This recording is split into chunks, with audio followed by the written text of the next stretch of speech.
This presentation is on thermochemistry. Few things to review about energy. Energy is not a substance of itself, but it's the capacity to do work or transfer heat. Work is the energy used to move an object against a force. So you could be expanding gases, or you can cause a car to move. Heat is the energy used to cause the temperature of an object to rise, which in the end means the particles themselves are moving faster, whether that be translational or vibrational. Kinetic energy is what describes that energy of motion. And the potential energy is stored energy based on the position of the particles, or it could also be looked at as the attraction between particles. Chemistry is all about electrostatic energy. First thing we have is Coulomb's law, which is the energy of electrostatic interactions, and that has a K value associated to it, and then that's times Q1 and Q2, which represent the charges of the two particles divided by the distance. We know that like charges repel and opposite charges attract, and the closer they are, the stronger the force of attraction or repulsion. Energy is required to move particles against that force, the same way that you have to put energy into an object to move it away from the surface of the earth and work against the force of gravity. The same thing would be true to move the particles against their electrostatic forces. So if you have two positive charges, you have to put energy in to make them move closer to each other. If you have a positive and negative charge, you would have to put energy in to separate them from each other. So these interactions create the chemical potential energy that's stored in the bonds. Changes in their kinetic energy then is their thermal energy. Other definitions and things you have to know: the units of energy that we are likely to see are joules and calories, although now we're pretty much standardizing with joules. But just in case you see calories, it's good to know that 4.184 joules equals 1 calorie with the lowercase c, and 1,000 of those lowercase calories, or a kilocalorie, equals 1 capital calorie, or calorie with a capital C. So when you read your labels on your foods, that's capital calories or kilocalories that it's measured in. The calorie was described as the amount of energy required to raise 1 gram of water 1 degree Celsius. So that's where the 1 calorie came from, and that's what the unit's foundation is. And then later, when they realized that all types of energy were the same, then when they compared it with joules, they were able to figure out the relationship between calories and joules. The first law of thermodynamics is what defines everything else we do, which is the law of conservation of energy, which is that in all processes, no energy can ever be created or destroyed. The energy of the universe is constant.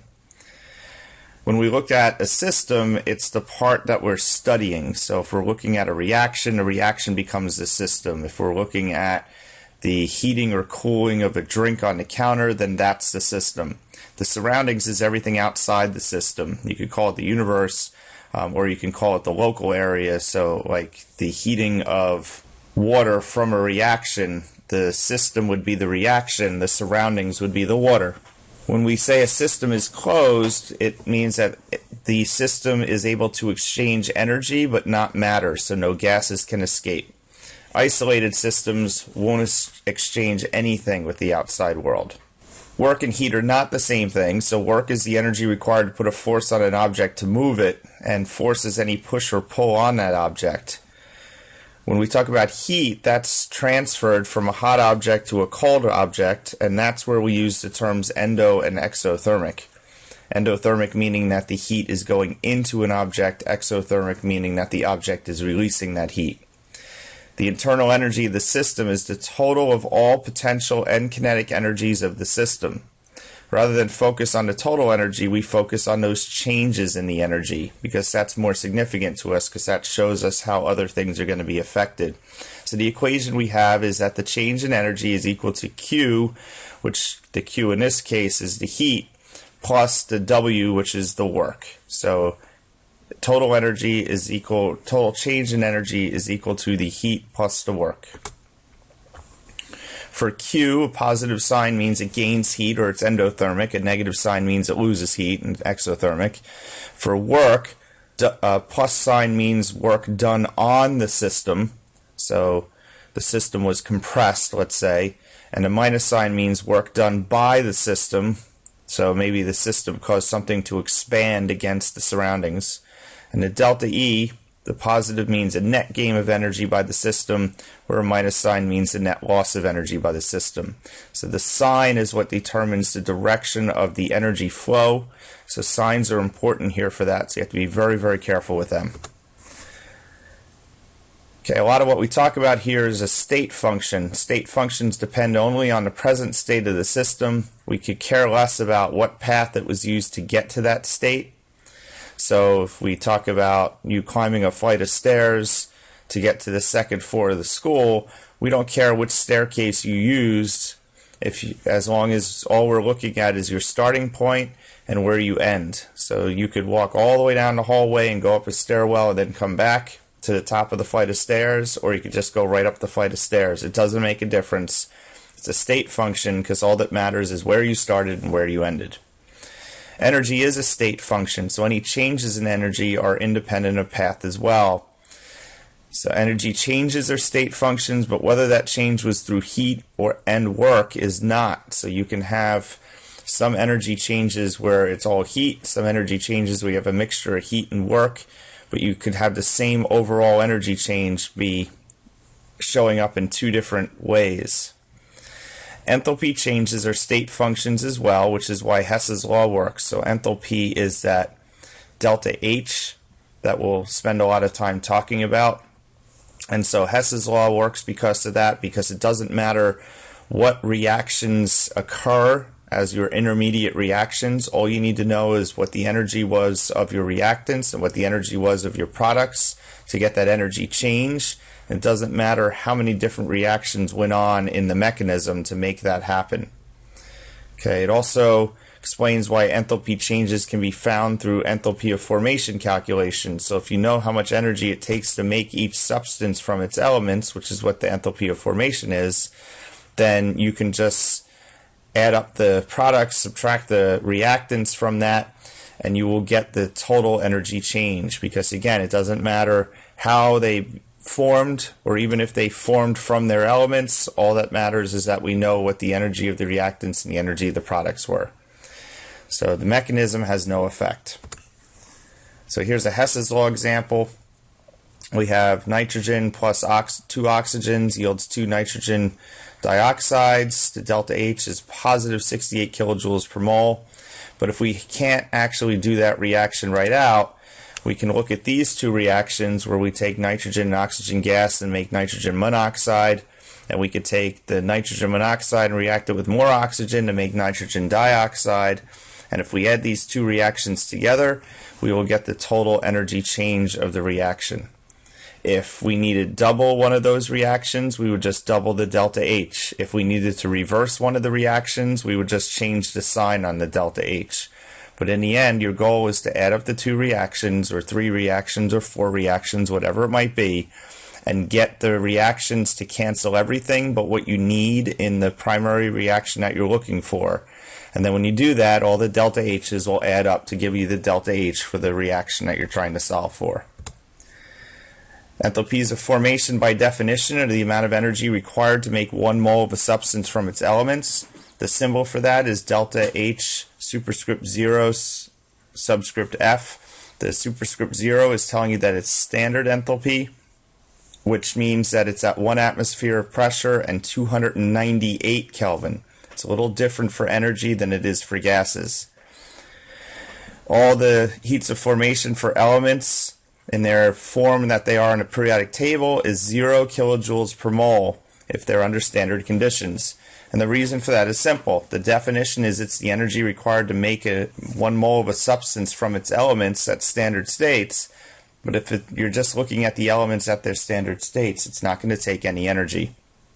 So as I stated earlier, you just take the heat of formation of the products and the heats of formation of the reactants, subtract them, and that will give you your enthalpy of the reaction, enthalpy change. Be very, very careful with the signs here. This is the most common mistake that people make, is that they switch the signs or don't switch enough of the signs. So it's best just to add up all the heats of formation of the products and then add up all the heats of formation of the reactants, and then at the end do the subtraction. These values are present on a table, and they'll be provided whenever you need them. Since it's in kilojoules per mole, then when you have those enthalpies of formation values, you have to multiply them by the coefficients in the balanced equation so you can get the energy. Enthalpy is the total energy of the system plus the product of the pressure and the volume. So in the past, we just focused on the enthalpy as being the heat change, but there's a work part to this too, which is the PV part. So this is referring to work being done on the universe if your container is expanding, or work that the surroundings are doing on it if your container is contracting.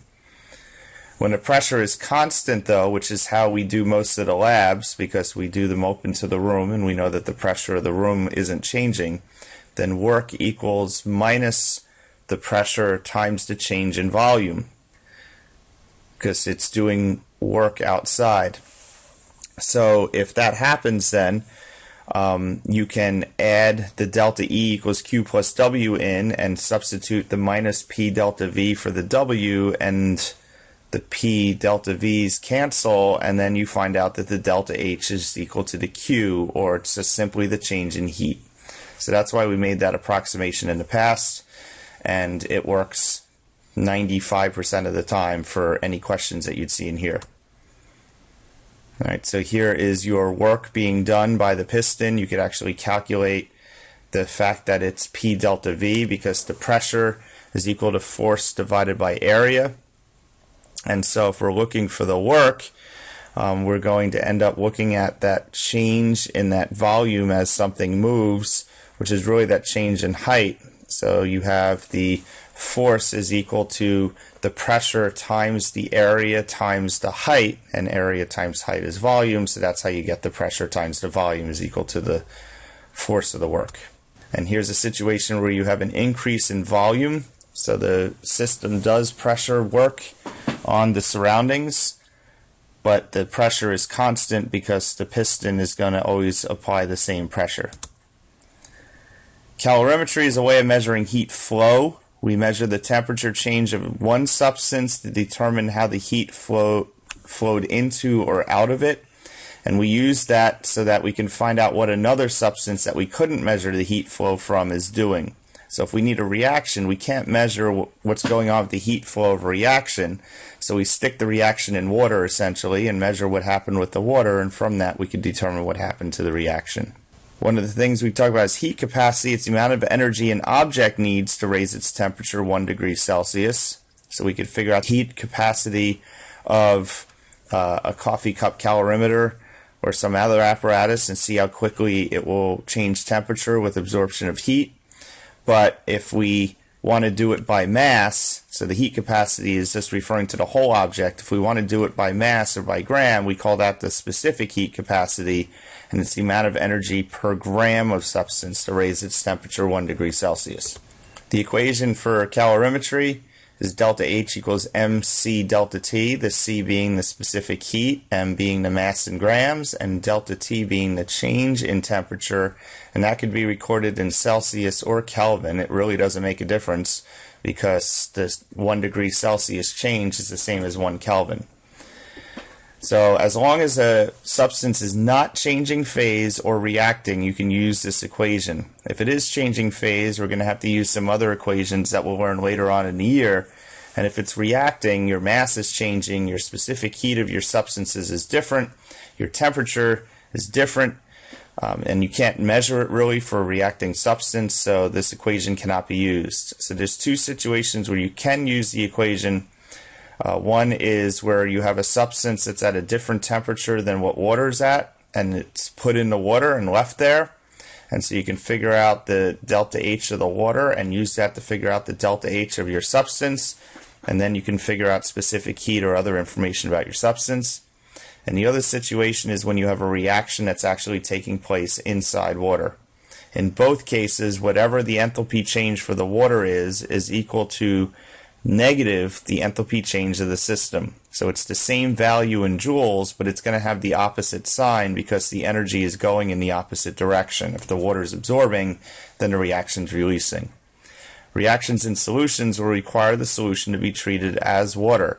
So if you have a reaction taking place where it's a hydrochloric acid solution with a metal, let's say, we treat the hydrochloric acid as if it's water, use the specific heat of water, and use the density of water to solve that problem. Two types of calorimetry that there are: a constant pressure calorimetry, which is done in a container that will change volume, and that was like the earlier picture, or done in an open air container where the volume might be changing, but you never actually see it because the pressure of the room is constant. You're just releasing the gas into the room. The other type of calorimeter is called a bomb calorimeter, and that's where the volume is held constant. You seal the reaction and the water in a container. Since the V doesn't change, no work is done, so your change in energy is equal to your heat. So you can calculate the heat capacity of the container in order to do this accurately. And as far as we're concerned, the delta E and the delta H are essentially the same because there's no work being done, so those two things are equal. So it all ends up being that delta H is essentially equal to Q. There's slight variations on that, but it's close enough. And that concludes everything we need to know about thermochemistry.